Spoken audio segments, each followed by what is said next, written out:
को बदल लेना आपके हाथ की बात है, परिस्थितियों को बदलना आपके हाथ की बात नहीं, लोगों को अपनी मर्जी का बदलना आपके हाथ की बात नहीं। जो आपके हाथ की बात नहीं है उसके लिए आप प्रयत्न करेंगे तो बेकार हैरान होते रहेंगे। आपके घर वालों को आपका अज्ञानवर्ती बनना चाहिए, ये मत सोचिए।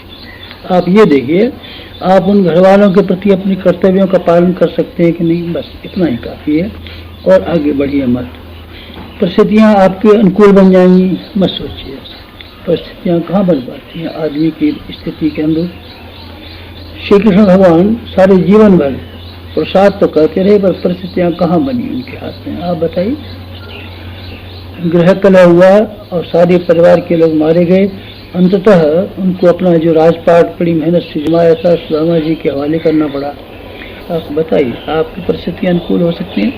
भगवान की परिस्थितियाँ अनुकूल नहीं हुई तो अगर आप ये सपना देखते हैं कि हमारी मनोकामना पूरी हो जाएंगी और हमारी इच्छानुकूल परिस्थितियाँ बदल जाएंगी, ऐसा सोचते हैं तो आपको नहीं विचार करना चाहिए। दुनिया आपके लिए बनी हुई नहीं है और आपकी इच्छा के लिए इस पात्रता की और पूर्व संचय कृत्यों की जरूरत है। वो अगर न हो आप क्यों सोचते हैं कि आपकी इच्छा अनुकूल हो जाएगा? आप बदल दीजिए। क्या बदल दें? बुढ़े से जवान हो जाए? नहीं, आपके हाथ की बात नहीं है। ये शरीर प्रकृति का बनाया हुआ है, प्रकृति इसकी मालिक है। तो जब चाहती है पैदा करती है, जब चाहती है समेट लेती है। आप प्रकृति के मालिक हैं क्या? बुढ़ापे को जवानी में बदल सकते हैं क्या? ना। मौत को जिंदगी में बदल सकते हैं क्या? ना। आदमी की सीमा है और जिस सीमा से आप बंधे हुए हैं आप उसी सीमा की बात कीजिए, उसी सीमा की विचार कीजिए तो पूरा होना भी संभव है। असीम बातों को सोचेंगे, असंभव बातों की कल्पनाएं मान्यता बना करके बैठेंगे तो सिवाय हैरानी के आपके पल्ले कुछ पड़ने वाला नहीं है। आप हैरानी में न पड़ें, जो उचित है उसी को विचार करें, जो संभव है उसी में हाथ डालें। आपके हाथ में यह संभव है कि अपने मन को बदल दें, अपने ढर्रे को बदल दें, अपने रवैये को बदल दें, अपने सोचने के तरीके को बदल दें, अपने स्वभाव को बदल दें। ये बदल देना आपके लिए बिल्कुल संभव है। आप जहाँ से जाएं तो आप एक ऐसी जिंदगी लेकर के जाएं जो सब किसी को बदली हुई मालूम पड़े। आकृति तो नहीं बदल सकती आपकी, पर प्रकृति बदल जाएगी। आकृति अब कैसे बदल सकती है? आकृति नहीं बदली जा सकती। आपका शरीर की बनावट नहीं बदली जा सकती।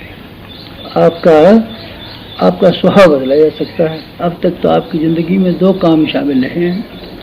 एक जिंदगी के जो काम शामिल रहा है उसका नाम है पेट भरना, दूसरे शब्दों में उसको लोग कहते हैं। दूसरा काम आपकी जिम्मे रहा है प्रजनन, शादी कर लेना, ढेरों के ढेरों बच्चे पैदा करना, ढेरों के ढेरे बच्चे के खर्चे के वजन को कंधे पर उठाना, उस भारी वजन को उठाने के लिए उचित और अनुचित काम करते रहना, दिन और रात चिंता में डूबे रहना पेट और प्रजनन के लिए। यही तो काम रहा है। और बताइए और कौन सा काम किया? इन दो कामों के अलावा और आपने क्या काम कर दिया? चलिए तीसरा एक और काम भी किया होगा आपने, अपने अहंकार की पूर्ति के लिए, ठाट बाट बनाने के लिए, लोगों की आंखों में चकाचौंध पैदा करने के लिए। हो सकता है आपने कुछ ऐसे काम किए हों जिससे आपको बड़प्पन का आभास होता हो। बड़प्पन का आभास होता है, बड़प्पन का आभास है नहीं ये बड़प्पन। दूसरों की आंखों में चकाचौंध पैदा करके आप किस तरीके से बड़े बन पाएंगे? बड़ा बनना तो अपने व्यक्तित्व की कीमत और व्यक्तित्व के मूल्य बढ़ा देने के ऊपर है। आंखों में चमक तो कुछ भी पैदा कर सकते हैं। आंखों में चमक से क्या है? आंखों में चमक तो तस्वीरें भी पैदा कर लेती हैं, मूर्तियां भी पैदा कर लेती हैं। बीमार आदमी को सजा कर बिठा दिया जाए तो वो भी चमक पैदा कर लेता है। चमक पैदा करना भी कुछ काम है क्या? नहीं। उसमें सिवाय अहंकार की पूर्ति के दूसरा कुछ है नहीं। हम बड़े आदमी हैं, बड़े आदमी हैं, बड़े। अरे आप क्या बड़े आदमी? मन आपका बड़ा नहीं है, व्यक्तित्व आपका बड़ा नहीं है, संस्कार आपके बड़े नहीं है, तो बड़प्पन का स्थायित्व कैसे आ जाएगा? सारी जिंदगी आपकी इन तीन कामों में खत्म हो गई है। अब कृपा कीजिए अपनी जिंदगी में कुछ नए काम शामिल करिए। हम अपने स्वभाव को बदल दें, हम अपने चिंतन को बदल दें, हम अपने आचरण को बदल दें। अपने कुटुंब के प्रति जो रवैया है, जो आपकी सोचने का तरीका है, उसको आप आसानी से बदल सकते हैं और आपको बदल ही देना चाहिए। तो अपने समाज को प्रगतिशील बनाने के लिए, उन्नतशील बनाने के लिए कुछ न कुछ योगदान देना, ऐसा निर्धारण अगर करके आप ले जाएं, ऐसा कार्यक्रम यहाँ से बना के ले जाएं, ऐसी तैयारी में जाते ही आप जुट जाएं, तो मैं ये कहूँगा आपका भविष्य इतना शानदार होगा कि आप देख करके स्वयं दंग रह जाएंगे।